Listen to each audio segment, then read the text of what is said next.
Bapak Ibu jamaah Masjid Mutiara yang saya hormati serta Allah muliakan.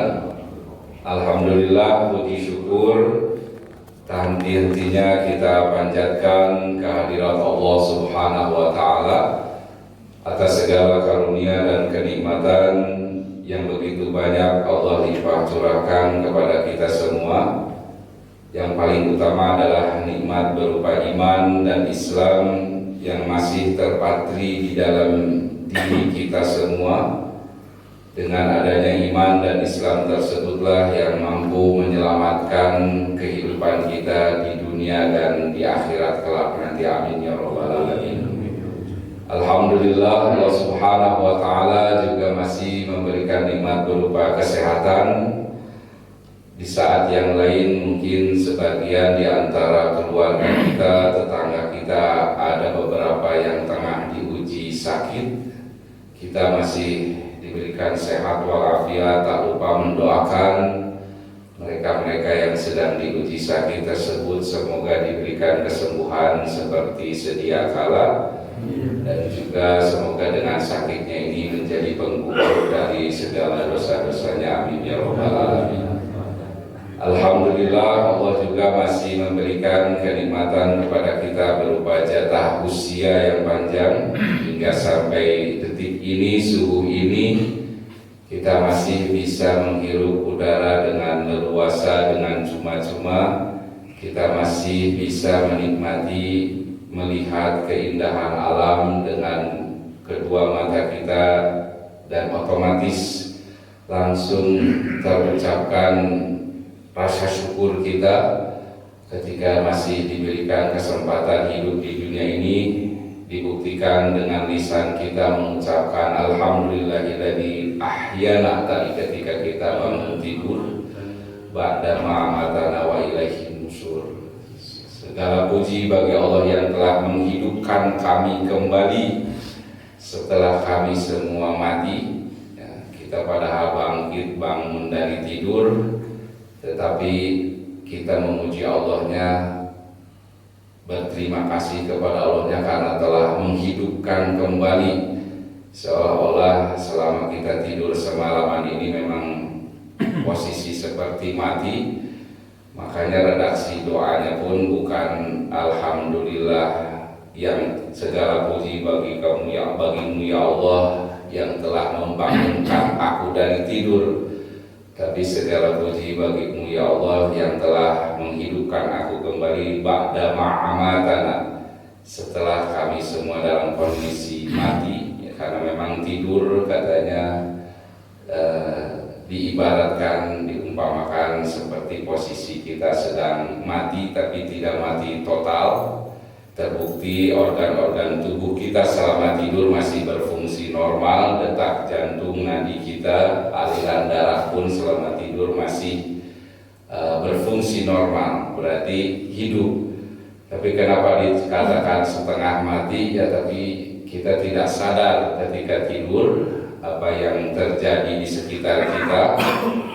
Terlebih mungkin yang tidurnya agak tibra, pulas, jadi mungkin tidak tahu situasi yang terjadi ketika kita tidur di saat musim penghujan begini, apalagi dingin, berselimutkan selimut yang tebal, pasti kondisi tidur kita mungkin nyenyak sehingga tidak sadar, tidak hafal apa yang terjadi. Dan dengan kuasa Allah, ruh kita dikembalikan lagi kepada jasad kita. Di waktu dini hari kita sudah terbangun, maka spontan refleks kita memuji Allah yang telah menghidupkan kami kembali setelah kami mati ba'da amatan. Dan ini adalah nikmat yang terbesar yang harus kita syukuri. Selain tadi disebutkan nikmat kesehatan, nikmat keimanan, dan tema kita pengajian kita pun subuh ini insya Allah akan membahas sedikit mengenai tentang puncak dari keimanan.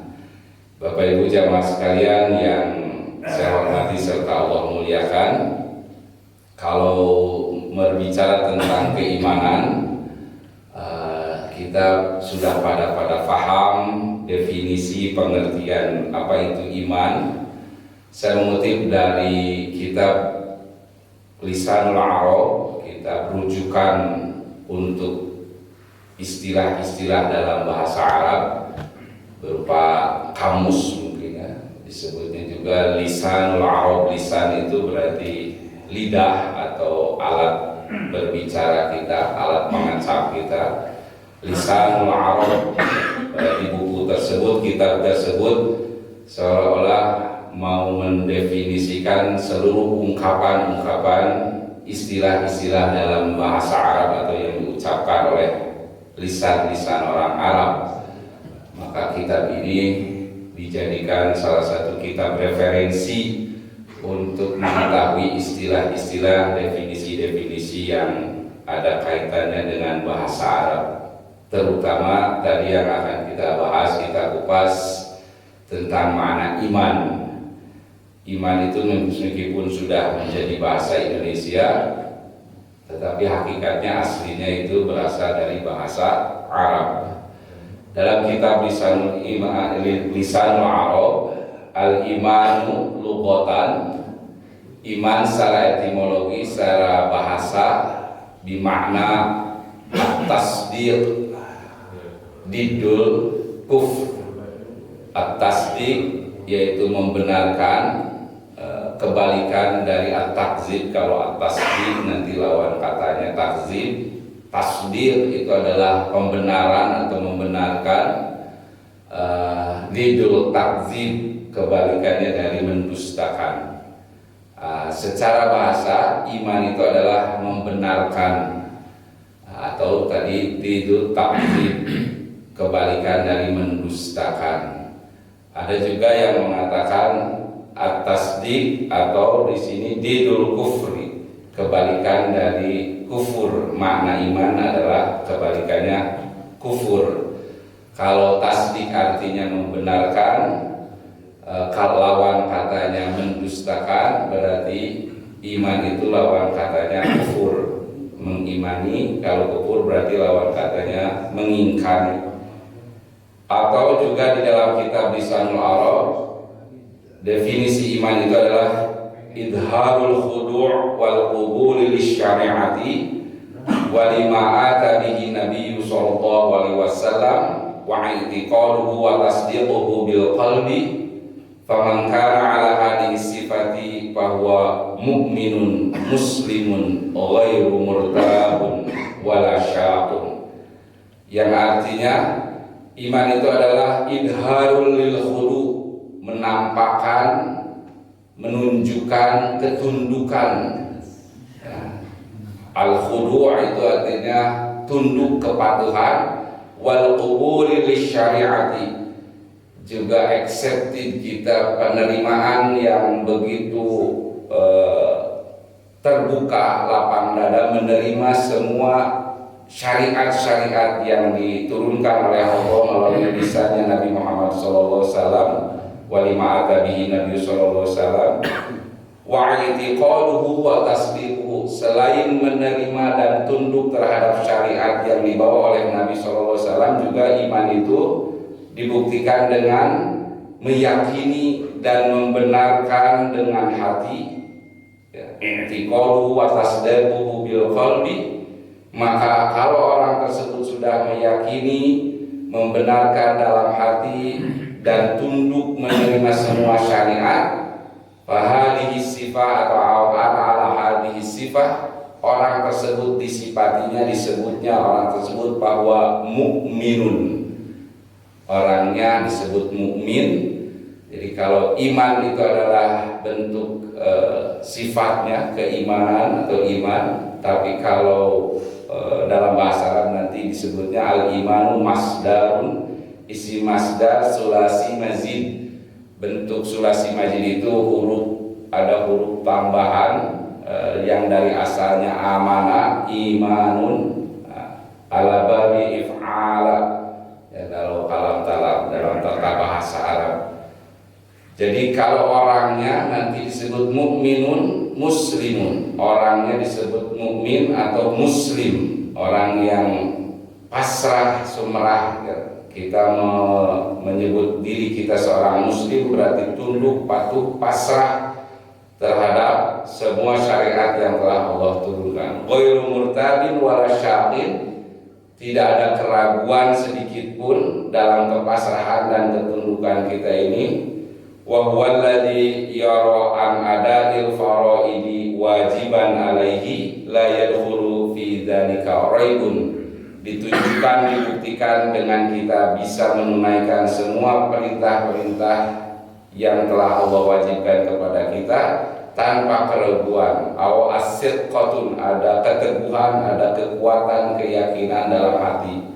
Itu yang disebut iman dalam definisi kitab Lisan Wa'arab. Sederhananya, iman adalah membenarkan di dalam hati, meyakini semua syariat yang dibawa oleh sang Nabi. Selanjutnya diikrarkan oleh lisan kita, diucapkan amantu billah, aku beriman kepada Allah dengan lisan kita, dan dipraktekkan dengan jawarih, dengan anggota badan kita. Semua yang telah diturunkan melalui Nabi SAW dari syariat-syariat agama ini kita kerjakan, kita laksanakan, dikerjakan oleh anggota badan kita seperti sholat, zakat, saum dan sebagainya.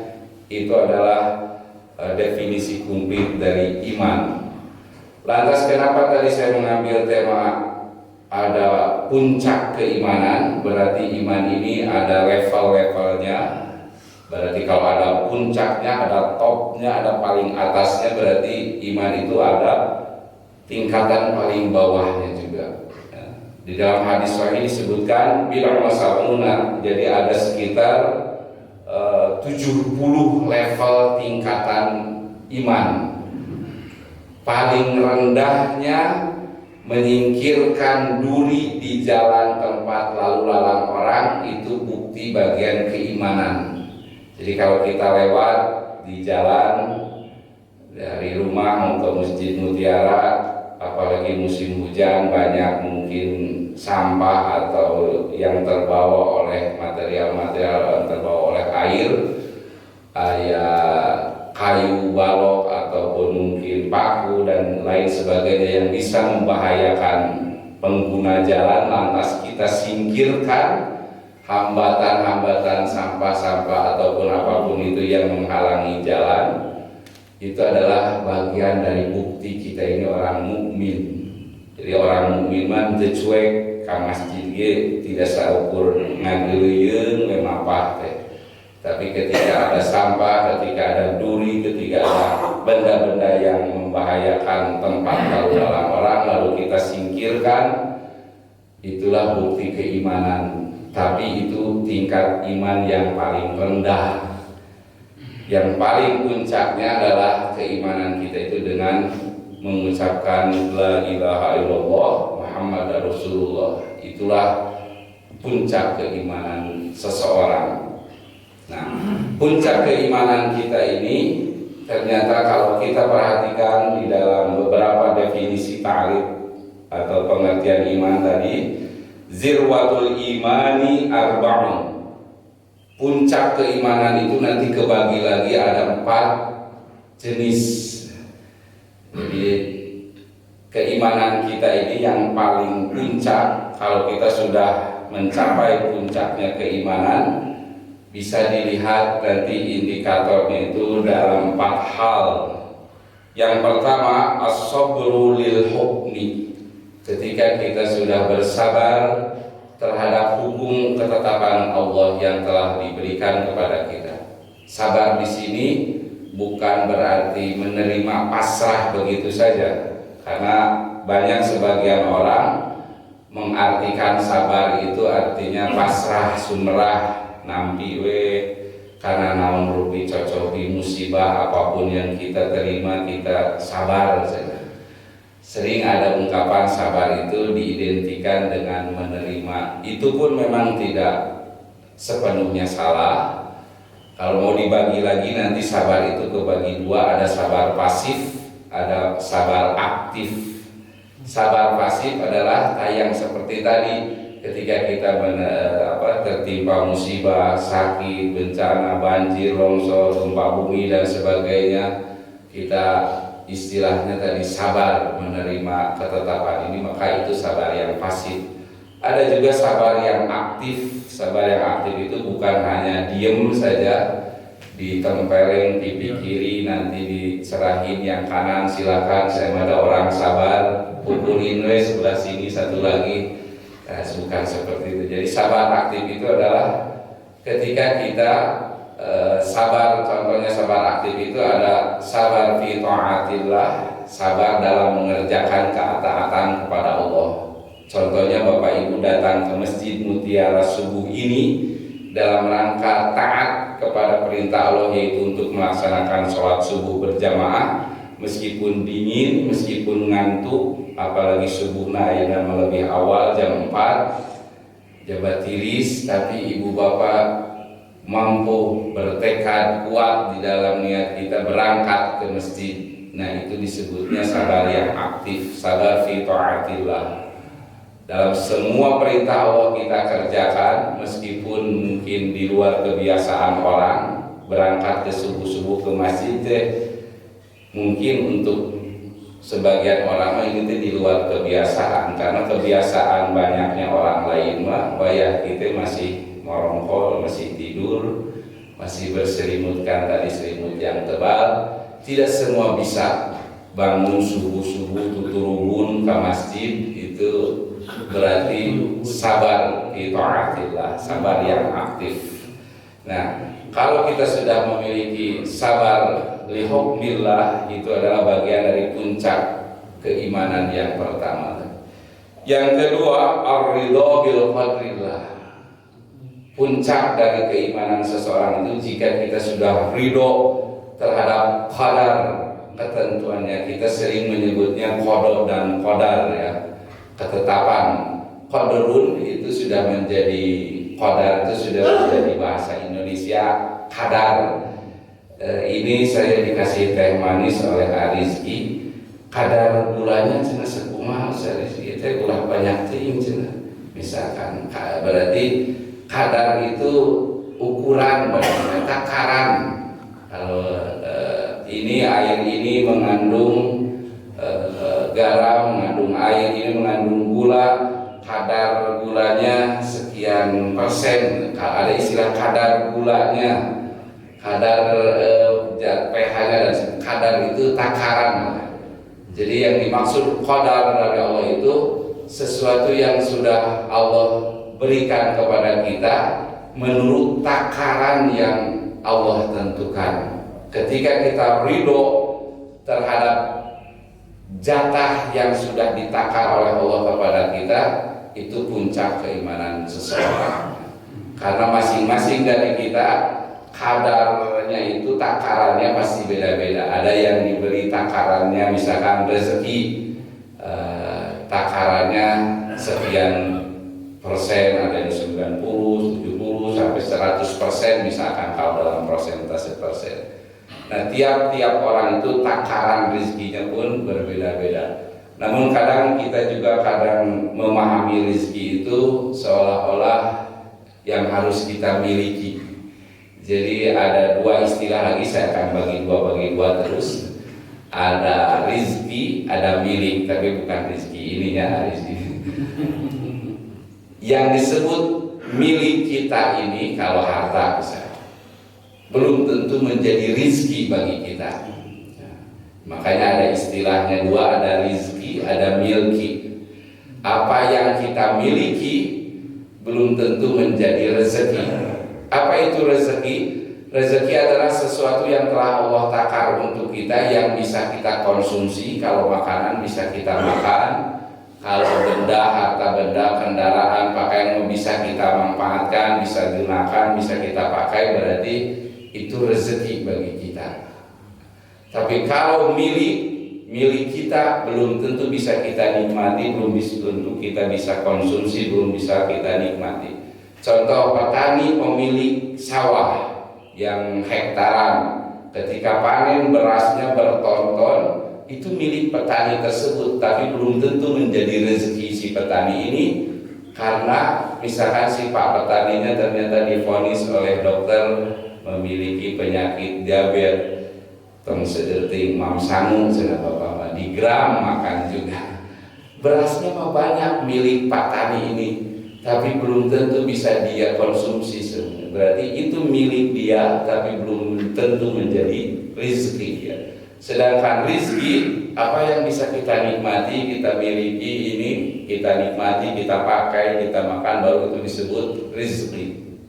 Nah, setiap rezeki seseorang itu ada takarannya, ada qadarnya masing-masing. Ketika kita ridho bil qadri, kita ridho terhadap takaran yang telah Allah takar untuk kita, itu bagian dari puncak keimanan seseorang. Yang ketiga, bagian dari puncak kesabaran seseorang, keimanan seseorang itu adalah di sini disebutkan al-ikhlas wa tawakkul, ikhlas dan tawakal. Nah, ini pun kalau dibagi dua lagi, ada ikhlas, ada tawakal. Kadang sering dipahami oleh sebagian dari kita, ikhlas tawakal itu ya legowo nampi tumarima karena semua yang telah Allah berikan kepada kita, terutama kalau kehilangan barang, kehilangan milik kita tadi, udah aja ikhlasin we katanya. Seolah-olah ikhlas teh ya sudah tidak ada lagi upaya, tidak ada lagi usaha dari kita untuk mempertahankan milik kita. Kehilangan motor, kehilangan sendal di masjid, musyatu ikhlas pun birage sendal. Sering kita mendengar ungkapan seperti itu, seolah-olah ikhlas seperti itu. Padahal makna ikhlas itu dari kata lafal khalasa, ya khulusu itu arti aslinya murni ikhlas. Jadi kenapa disebut surat Al-Ikhlas? Nanti di Al-Quran ada surat yang disebut surat Al-Ikhlas, yang lebih populernya mah disebut surat Kulhu, kurang Sunda. Ada cerita anekdot sedikit mengenai surat Al-Ikhlas. Mungkin bapak-bapak sering dengar cerita ini, hiburannya sekedap biar gak ngantuk. Ada 3 pemuda yang hendak meminang anak putri kiai. Karena anak Pak Kiai ceweknya ini, maka ketika hendak dilamar oleh pemuda yang 3 ini, Pak Kiai memberikan syaratnya cenah kudu hafal beberapa surat dalam Al-Quran. Kebetulan ketiga nama ini, yang pertama nama pemuda ini namanya Pak Imron, Jang Imron, Mas Imron. Wah, kata Pak Kiai, nama kamu siapa? Imron, Pak. Berarti kamu hafal surat Ali Imron? Insya Allah, Pak. Baca surat Ali Imron. Akhirnya dia baca sampai selesai. Wah, benar-benar nama kamu sesuainya, bisa dengan menghafalnya. Yang kedua, siapa nama kamu? Misalkan yang kedua ini dia menjawabnya, misalkan namanya Yusuf. Coba bacakan surat Yusuf. Ternyata panjang juga, dia baca surat Yusuf sampai tamat. Nah, yang ketiga udah keringat dingin. Dia karena namanya salah satu nama surat yang panjang. Misalkan surat apa yang terpanjang, surat Baqarah, tapi mungkin ada pemuda nama Baqarah. Ya, misalkan namanya yang ketiga itu Yasin.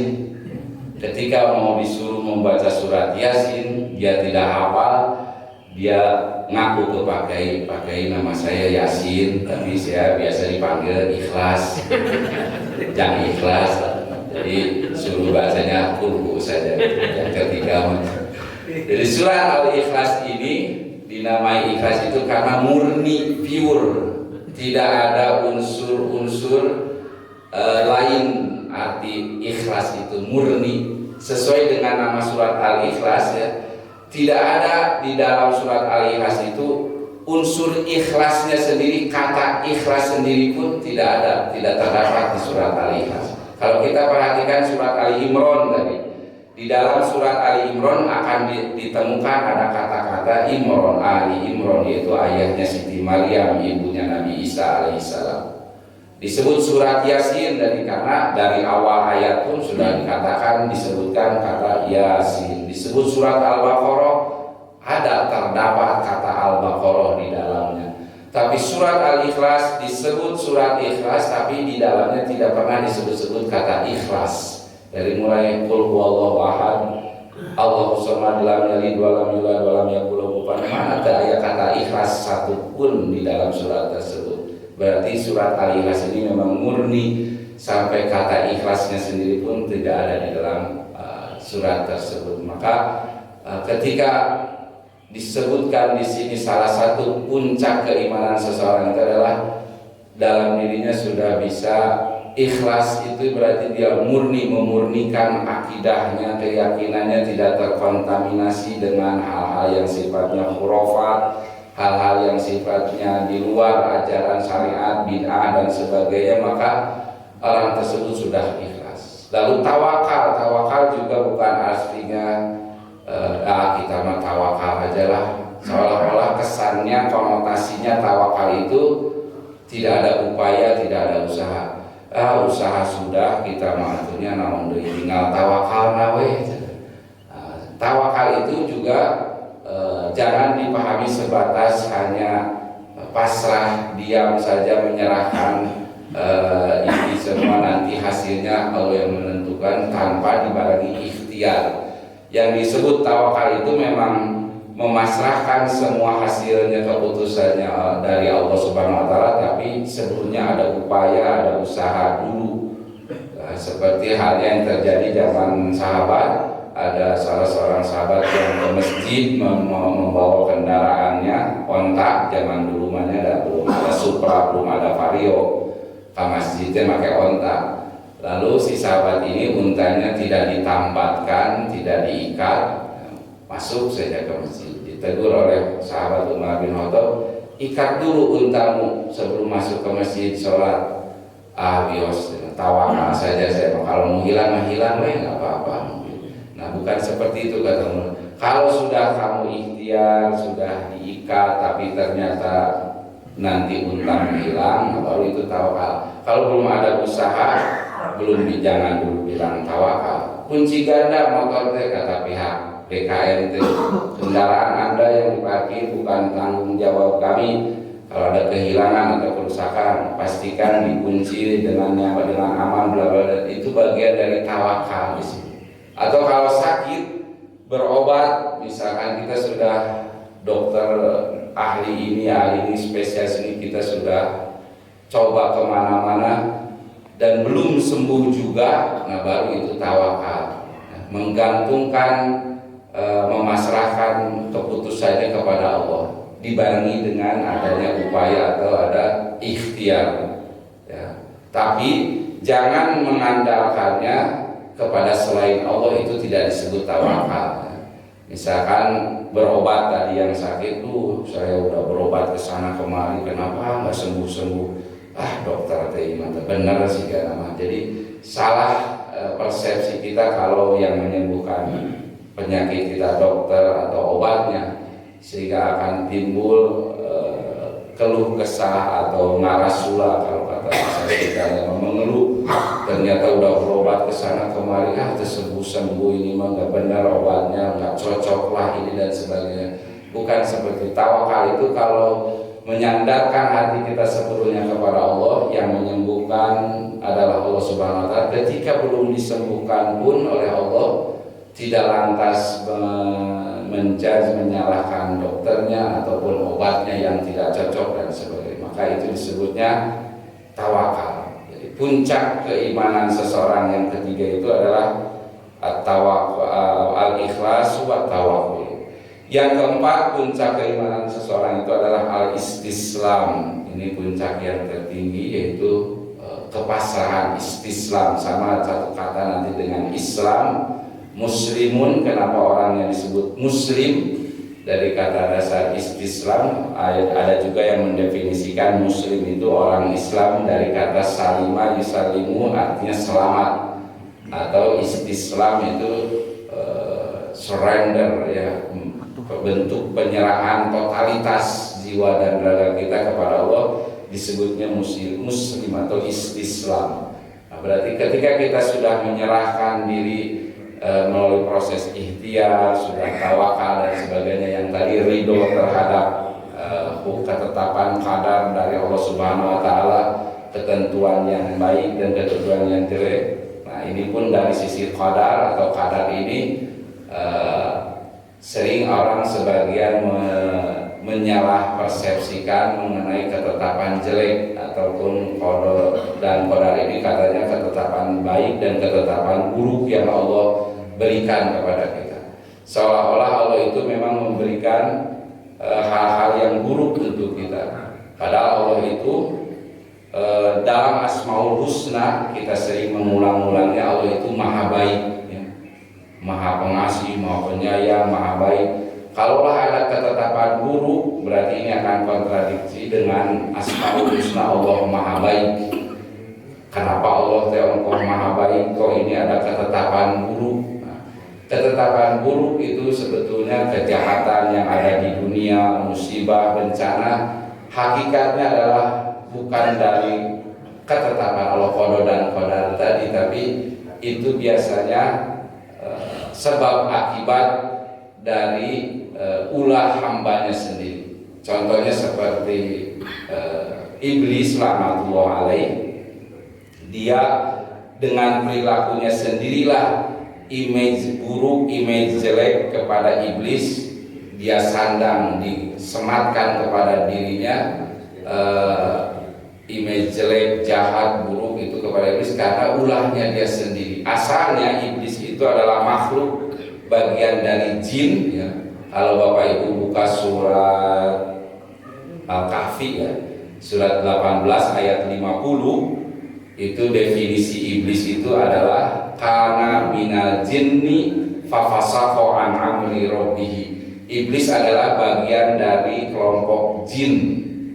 Jadi asalnya Allah itu menciptakan makhluk itu hanya dua, malaikat dan jin. Baru ada makhluk ketiga yang bernama manusia, yaitu Nabi Adam alaihissalam. Sebelum Nabi Adam diciptakan dan Siti Hawa, yang sudah ada di surga itu hanya dua jenis makhluk, malaikat dan jin. Dari bangsa jin ini di surat Al-Kahfi ayat 50 nanti ada yang disebut kana minal jinni, itu fafasaqa an amri rabbih, yang fasik, tidak taat, tidak tunduk kepada perintah Allah, disebutnya nanti iblis. Aba wastakbaro di surat Al-Baqarah, sifat iblis itu adalah jin yang membangkang. Aba itu membangkang, wastakbaro dan takabur, disebutlah iblis. Dia menjadi jelek image-nya dari makhluk yang bernama jin, asalnya taat seperti malaikat, dia menjadi jahat ke dalam bahasa kita karena perilakunya sendiri, yaitu aba wastakbaro, disebutnya iblis. Kalau dia jeleknya, tidak taatnya hanya untuk dirinya sendiri, cukup gelarnya itu iblis, ya.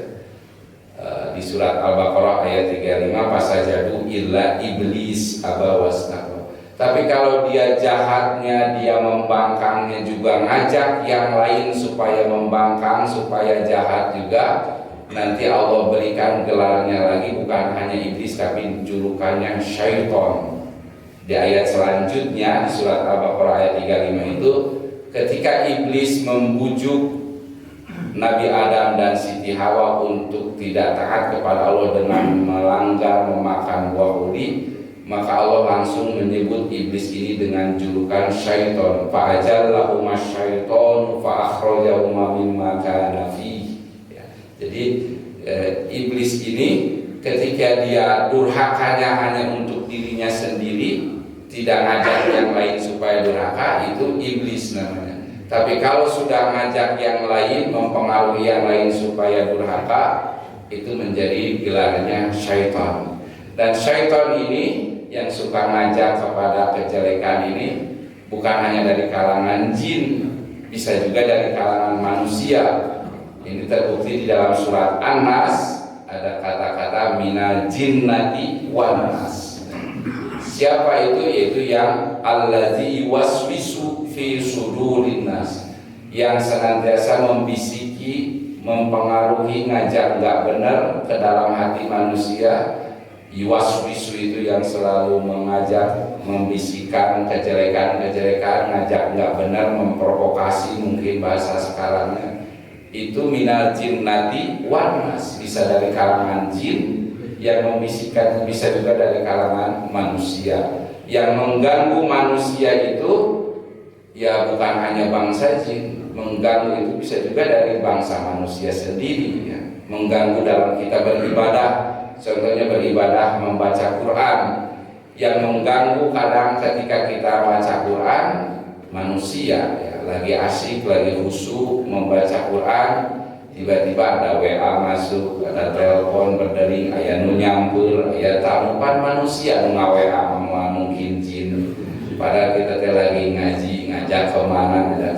Itulah minal jinnati wan nas. Maka pantas dalam ta'awuz kita sebelum membaca Quran, kita memohon perlindungan kepada Allah itu berlindung dari godaan syaitan, bukan dari godaan jin ya. Aku berlindung kepada Allah dari godaan syaitan, bukan dari godaan jin, karena syaitan ini bisa berupa manusia juga. Dan jin itu tidak selamanya tadi saya bilang mengganggu. Bahkan ketika kita membaca Quran pun ada sekelompok sebagian jin yang senang ketika kita mendengar atau ketika kita membaca Quran, ikut ngedengerin bacaan Quran kita. Nanti ibu bapak bisa lihat dalilnya di surat 72, surat Al-Jin, nama suratnya juga surat jin ya. Jadi jangan alergi dengan istilah-istilah jin siun, kalau seram, angker dan sebagainya. Ada sekelompok nafarun minal jinni, sekelompok dari bangsa jin, faqalu, mereka berkata, inna sami'na, sesungguhnya kami mendengar, kata jin-jin ini, Qur'anan, bacaan Al-Quran itu ajaba, sesuatu yang mengagumkan. Surat Al-Jin ayat 1 ya, surat ke-72. Sekelompok dari jin mengatakan, mereka berkata, sesungguhnya kami mendengar bacaan Al-Quran yang kita lagi lantunkan itu, mereka takjub, kagum.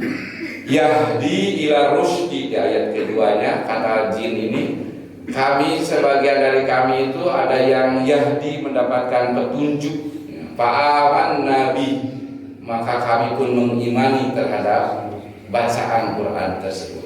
Dari kalangan jin wae aya nu resep kana maca Quran teh. Kalau ada manusia yang tidak suka terhadap bacaan Quran, leuwih di jin eta manusia berarti ya. Jin aja ada yang senang gitu dengar bacaan Quran kita. Ini kalau ada orang yang tidak senang kita ngaji, berarti itu syaitan. Dari maka pantas sebelum ngaji itu kita berlindungnya minasyaitonir rajim, dari gangguan syaitan, bukan dari gangguan jin. Bapak Ibu jamaah Masjid Mutiara yang saya hormati serta Allah muliakan, lantas gimana caranya kita supaya bisa mencapai puncak keimanan ya, puncak keimanan itu ada 4, tadi saya ulangi, yaitu sabar dalam menerima hukum-hukum Allah, menjalankan perintah dan menjauhi larangan Allah. Kemudian yang kedua, ridho terhadap ketetapan Allah, ar-ridho bil qadar. Yang ketiga, ikhlas dan tawakal. Yang keempat, istislam. Nah, kalau kita mau melihat urutan yang pertama, as-sabru lil hukmi, urutan pertama dari 4 cabang puncak keimanan itu sabar. Kenapa sabar urutan yang pertama? Karena sabar ini mudah diucapkan memang, tapi susah dipraktekkan.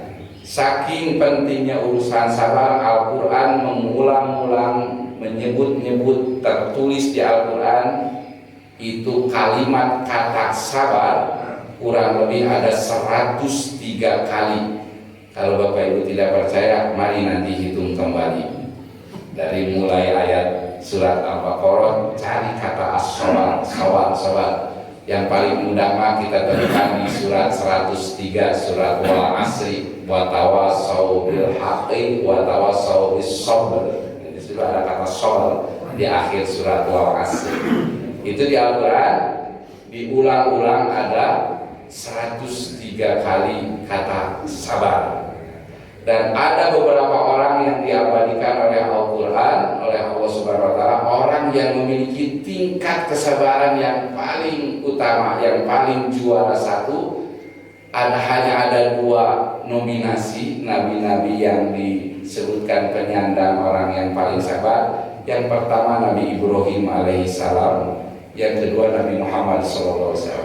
Itu yang diabadikan oleh Al-Quran, orang yang paling sabar. Kenapa Nabi Ibrahim urutan pertama? Nabi Ibrahim itu kita tahu ujian kehidupannya paling berat dari antara sekian nabi-nabi yang lain. Pertama diuji belum memiliki keturunan, padahal usia sudah lansia hampir 90 tahun. Kalau Bapak Ibu baca di surat As-Saffat ayat 90-an ke sini, 91, 92 itu ada redaksi ayat bunyinya Robbi habli minas sholihin. Ya Allah, karuniakan kepadaku, kata Ibrahim alaihissalam, keturunan yang soleh. Doa itu Nabi Ibrahim terus lantunkan berpuluh-puluh tahun, tidak bosan, sampai akhirnya di ayat selanjutnya fabasyarnahu bigulamin halim. Kata Allah, maka kami memberikan kabar gembira kepada Ibrahim akan kelahiran putranya yang halim. Menurut tafsir Ibnu Katsir, fabasyarnahu bigulamin halim di sini Allah memberikan kabar gembira akan lahirnya nanti anak Ibrahim alaihissalam ketika Ibrahim sudah hampir usia 96-an tahun, hampir mau 100 tahun. Berarti itu sabar kumaha karena doa hoyong gaduh putra sampai 95 tahun lamanya terus-terusan. Baru juga diijabah doanya dengan diberikan anak, masih juga bayi baru lahir. Allah uji kembali Ibrahim alaihissalam dengan harus mengasingkan bayi ini yang baru lahir ini, dijauhkan dari tempat Ibrahim tinggal. Saat itu Nabi Ibrahim tinggal di Palestina. Meskipun Nabi Ibrahim orang Babilonia, orang Irak sekarang Babylon itu, tapi beliau karena diusir oleh ayahnya, oleh warganya karena tidak mau menyembah patung waktu zaman Nabi Raja Namrud, Ibrahim alaihissalam itu hijrah pindah ke Palestina, menetap di Palestina. Gaduh putra baru lahir di Palestina masih orok belum, apa belum ini bahasa Indonesia, hanya bayi merahnya. Kalau pesulap merah, ayah bayi merah mah tidak ada. Orok belum masih bayi sekali, itu dari Palestina harus diasingkan, dibawa ke Mekah. Ibu bapak kalau tahu lihat di Google sekarang di map, jarak Palestina Mekah teh kalau dikira-kira katanya kurang lebih 1000-an kilometer, kayak dari Jakarta Surabaya atau dari Merak sampai Banyuwangi mungkin lah. Jalan Dendels yang dibuat oleh Belanda, Gubernur Dendels dulu Hindia Belanda, itu dari mulai Anyer Panarukan katanya 1000 km. Nah itulah jarak Palestina Mekah. Kalau ditempuh dengan kendaraan sekarang berupa mobil dengan kecepatan rendah 80 km per jam, itu akan menghabiskan waktu sebanyak 15 jam. Kalau Bapak menyetir dari Mekah ke Palestina kecepatan 80 km itu 15 jam lamanya. Zaman Nabi Ibrahim belum ada mobil, belum ada Grab, berarti jalan kaki membawa bayi yang harus diasingkan.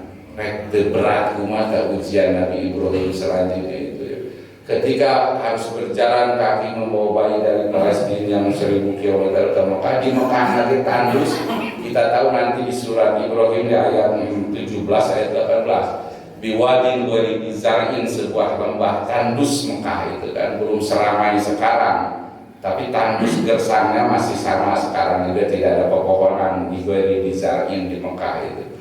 Nah, setelah itu Nabi Ibrahim berpisah dengan putranya. Pas putranya tumbuh dewasa remaja, pabalagu mangsa'nya, dalam tafsir Ibnu Katsir, umur Ismail saat yang harus disembelih dikurbankan itu sekitar 15 tahunan, remaja, terbelak kesenteng, jangan bahasa Jerman, menuju lagi usia remaja, lagi lucu-lucunya, tiba-tiba ujian Allah datang lagi, yaitu harus disembelih ya, meskipun pada akhirnya kita tahu tidak disembelih. Berarti banyak cobaan-cobaan lainnya juga Nabi Ibrahim. Dan puncak hasil kesabaran Ibrahim alaihissalam itu yaitu berupa bangunan yang sampai sekarang kita kunjungi setiap ibadah haji dan umroh, itu Ka'bah.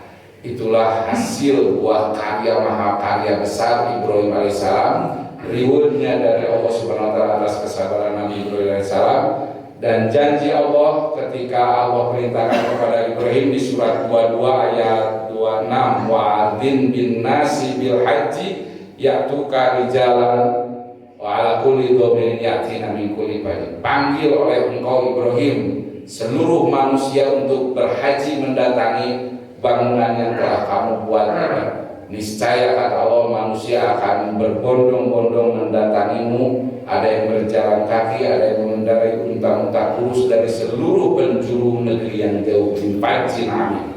Sampai sekarang teureun-eureun tidak pernah berhenti, bahkan terus nambah. Orang yang umroh, orang yang haji tidak ada liburnya, tidak berkecuali waktu pandemi ya sempat terhenti sejenak.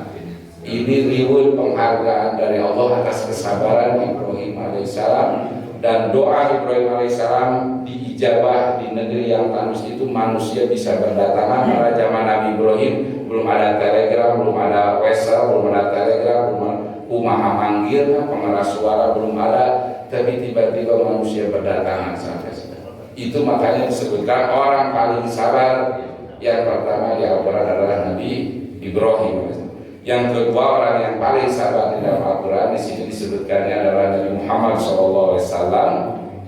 Kita tahu kesabaran baginda Rasulullah SAW itu sangat luar biasa.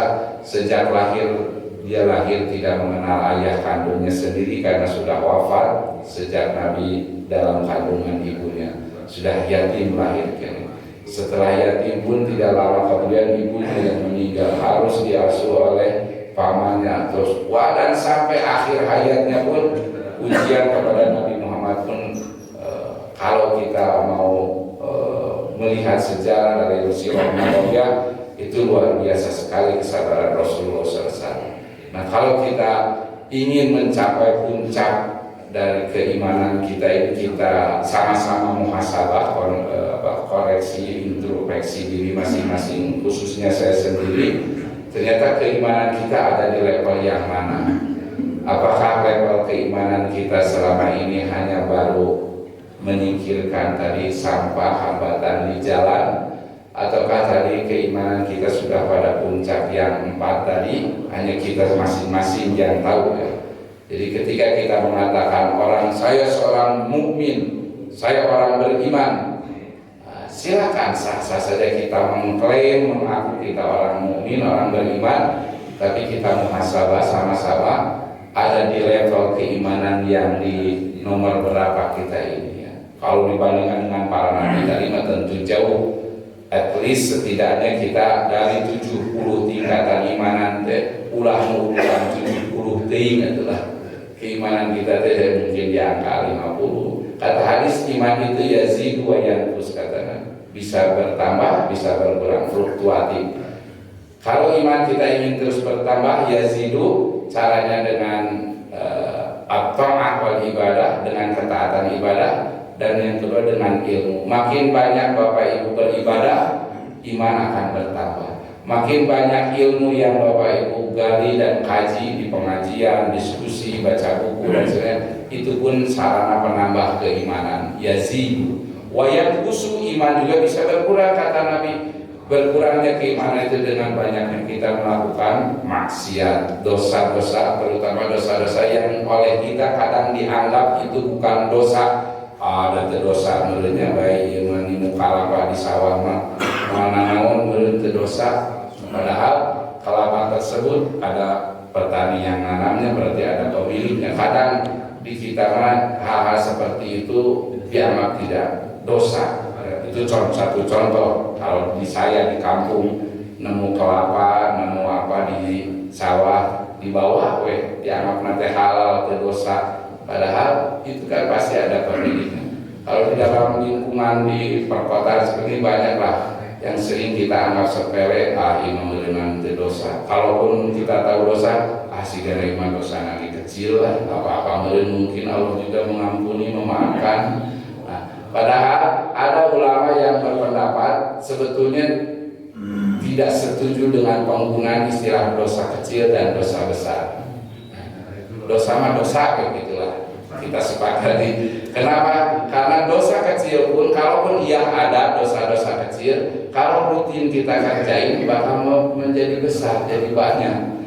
Dosa besar sekalipun kalau kita rutin beristighfar, taubat dan menyesal tidak mengulanginya, bisa saja Allah nanti hapuskan, hilangkan dosa sebesar apapun gitu.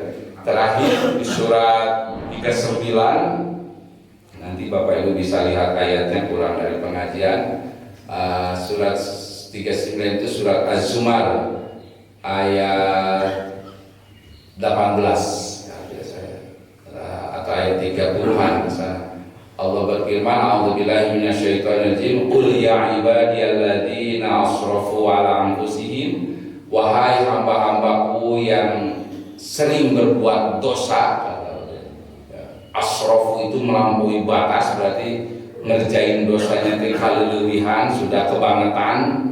Tapi Allah masih memanggil kita, ya ibadiyah, wahai hamba-hambaku. Tidak wahai para pendosa, wahai para bejaders, orang-orang bejat gitu jamaknya bejaders.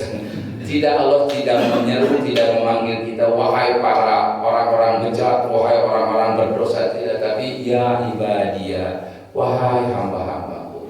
Meskipun kitanya asyraku, melampaui batas kebangetan, Allah masih memanggil sebutan sayang kepada kita dengan mengakui aku kene hamba-hambaku. La taqnatu mir rahmatillah, jangan kau berputus asa dari rahmat dan ampunan Allah. Sebesar apapun dosa kita, jangan pesimis, jangan kita putus asa. Wah, ini makanya dosa saya tidak akan diampuni, saya terlalu banyak dosa. Jangan ada ungkapan begitu. La taqnatu mir rahmatillah, kata surat Az-Zumar ayat 30. Jangan engkau pesimis, Allah tidak akan mengampuni. Innallaha yaghfiru dzunuba jami'a. Sesungguhnya Allah akan mengampuni. Yaghfiru itu artinya mengampuni, ghafara, yaghfiru istighfar. Nah, kita sering mendengar ucapan istighfar. Istighfar itu artinya meminta ampun. Dari kata dasar ghafara mengampuni, istighfar menggunakan wazan istaf'ala berarti meminta ampun. Allah akan mengampuni, yaghfiru dzunuba. Allah akan mengampuni, tapi diampuni ku Allah dosa-dosa kita itu pasti diampuni, cuman belum tentu dihapuskan.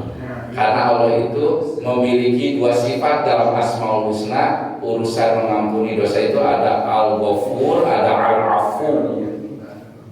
Al-Ghafuru artinya Allah Maha Pengampun. Kalau Al-Afu, Allah Maha Pemaaf. Apa bedanya pengampun dan pemaaf? Kalau Allah mengampuni, yang ini mah Ghafurun. Kalau Afuun, Allah memaafkan dosa-dosa kita. Dua-duanya ini fasilitas dari Allah kepada semua hambanya. Ya ibadiyalladzina asrafu. Kita ini diampuni dan juga dimaafkan. Beda kenapa ada dua di Asmaul Husna juga, ada Al-Ghafar, ada Al-Afuun. Kalau Ghafar yaghfiru tadi mengampuni mah dosa-dosa kita ya diampuni, tapi dalam catatan di Lauhul Mahfuz nanti masih ada rekam jejak digitalnya lah bahasa sekarang. Saya misalkan mencuri sendal di Masjid Mutiara, itu selain terekam oleh CCTV, di Lauhul Mahfuz pun nanti ada rekaman saya waktu nyolong sendal itu. Tapi ketika saya taubat dan Allah mengampuni, bisa saja diampuni dosa saya, tapi rekamannya masih ada. Kayak oleh CCTV tadi terekam, ternyata orang tersebut tertangkap, dibawa ke kepolisian, ditahan, proses hukum sudah selesai, misalkan sekian bulan kurungan, lalu dia bebas keluar, berarti itu sudah mendapat ampunan secara hukum. Tapi rekaman di CCTV di Ustadz Farhan, ayahnya Muhammad Nur, ayahnya rekaman waktu kamu menyolong sendal, meskipun kamu sudah dihukum, sudah selesai masa tahanan, tapi rekamannya mah ada. Nah, itu karena masih diampuni, hanya diampuni Ghafur. Tapi kalau afuun bimana al-mahwu itu menghapus. Jadi dosa kita itu selain diampuni juga dihapuskan, tidak ada dalam catatan di akhirat nanti. Setiap kita nanti akan ditunjukkan catatan amal kita. Tadi yang saya baca di rakaat kedua di surat Al-Isra berarti ya. Wa kullu insanin alzamnahu ta'irahu fi 'unuqihi.